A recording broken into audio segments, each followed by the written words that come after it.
we're going to take a break from chatting a little bit because we're getting very serious. We'd like to get your take on Indonesia's music scene. So let's play a little game. So the rules are going to be really simple, and only Mas Addie needs to guess the person behind this picture. We're only going to give you one piece, but it's definitely going to be somebody that you know. And then after you guess or we reveal the answer, you can share your memorable moments or musical projects with them, whoever they are. So let's have a look. Are you ready?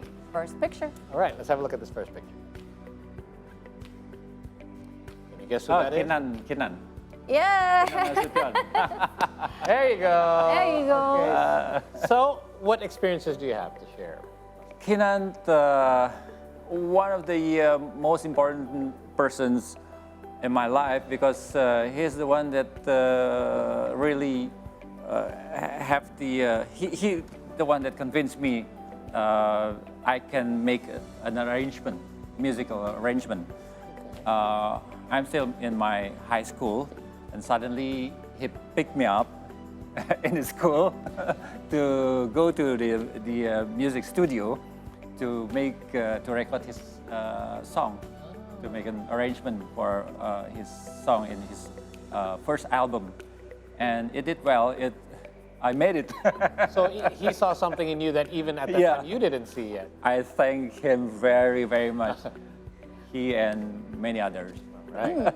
All right, good guess. Who the next picture is? Who? Oh, Vina Panuinata, easily. You've mentioned her name before.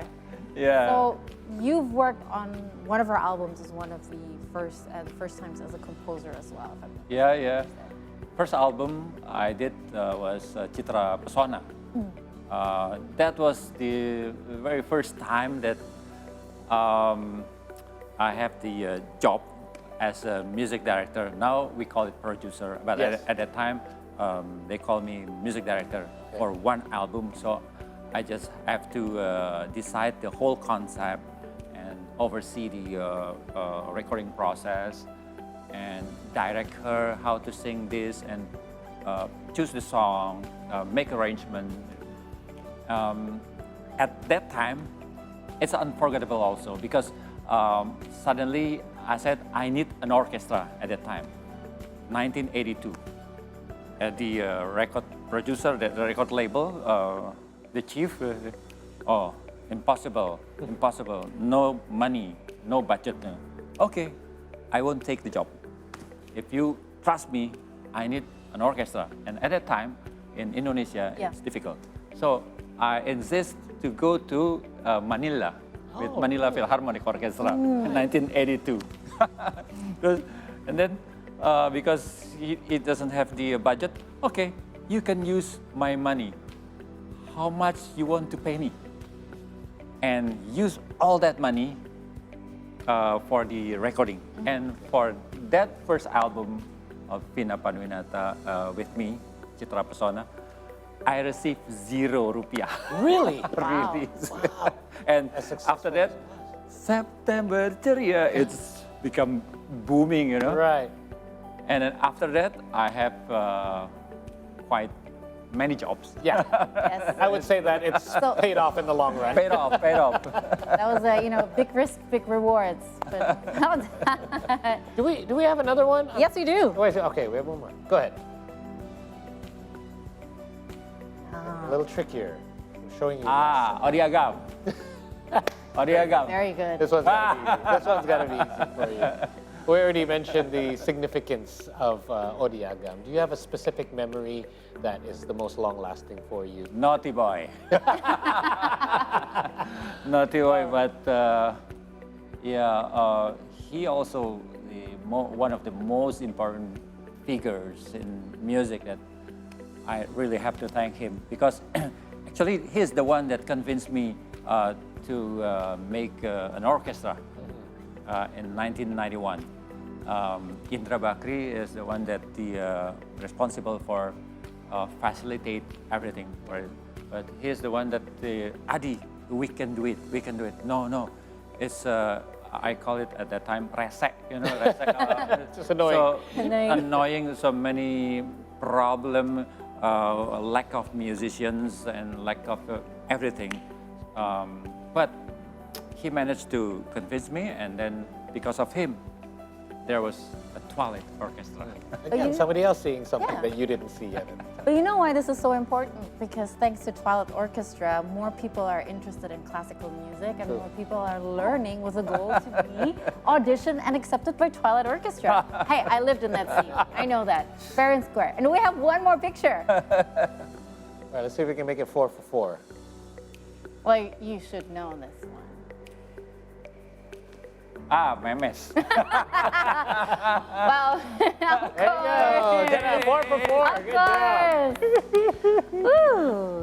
I will be in trouble if I cannot recognize that lips. Based out of curiosity, did you meet your musician wife during your journey in music, or was that No. before?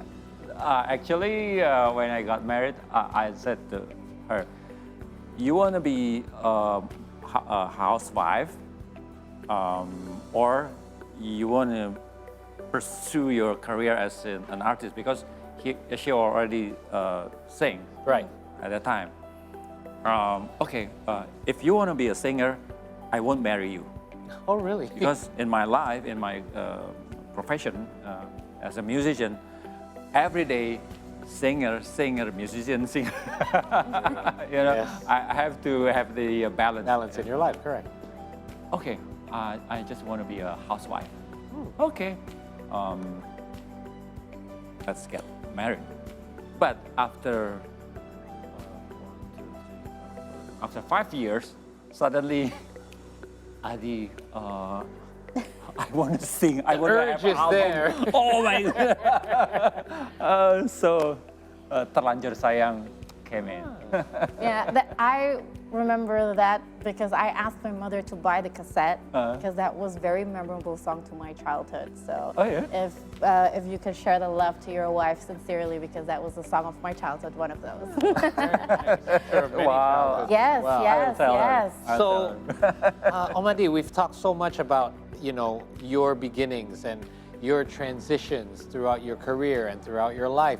You must have seen the music industry change over and over. And I always say, music is very much like fashion. It's a cycle. Sometimes you see things, Yeah. trends repeating itself. Yeah. It seems like now we're entering uncharted territory. There's streaming services now. Artists that used to be with major labels are now going out on their own and going independent and daring to do something different, where before they would conform to music labels. What's your take on the evolution of the music industry to where it is now today, where, you know, I can be a musical artist if I really wanted to be and put out my own recording? Is that good? Is that bad? What's your opinion on this? Because you've seen so much over the years. Yes, getting more difficult. But maybe because I'm old, I am the older generation, I can say this is getting more difficult. I think for my son, it's a life as usual, business as Yeah, usual. that's true. So I have to adapt. The key is the adaptation, I think. I started my career in analog era. Everything is you know, you can see, tangible. Everything is tangible. In analog era, there was no hard disk. I worked with the tape. Yes. Tape, and then the final product will be a cassette or a vinyl records. And you can see, you can touch. Physically touch it, buy it, bring it home. Yeah. But now came the CD, digital things. Yes. You have that luxury of editing. You can sing without the correct pitch, out of tune. But you can you can correct edit it it, for you. correct it. That's right. You can play drum badly, and then you can edit it like you are maestro. Now we have that luxury, and the final product you cannot see. It's seamless, being yeah. downloaded. Yeah, seamless. You cannot see a music store Right. anymore. Yeah, true. it's easy to be downloaded, and to me, actually, I'm very sad. It's difficult to imagine that after you spend months of working and spend money renting studio, paying the musician, and then you cannot sell the end product, and it becomes intangible. It's physical difficult form. to me I get it. Yeah. as an older generation. But to me, I think I have to adapt, and I have to learn from my son. Yeah, it is National Music Day, so before Yes. we go here, we're running out of time. Any quick wishes, perhaps, for Indonesia and our have music in the industry future. on this very special National Music Day? As a orchestral musician working in an orchestral field, I really have a dream that one day Indonesia, as I think the fourth largest population country, we have our own concert hall. Oh, yeah, that's right. We don't have our own concert hall. That's silly. What a shame. Yeah. You know, Philippines, they have it. The Manila, Malaysia, Singapore, they have several of it. Indonesia, we have concert hall, but not owned and built by government, but Private sector. private sector. In Kemayoran, Aula Sinfonia Jakarta is a fine concert hall. But I really have a dream that our governments at last have the initiative to make a concert hall, because we have a country, nation that we have a rich culture. Yeah. Yes.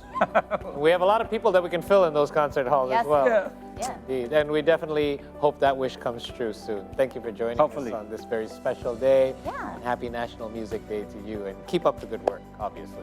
Thank you, Paul, Kai. Thank you, Almighty, for joining us today.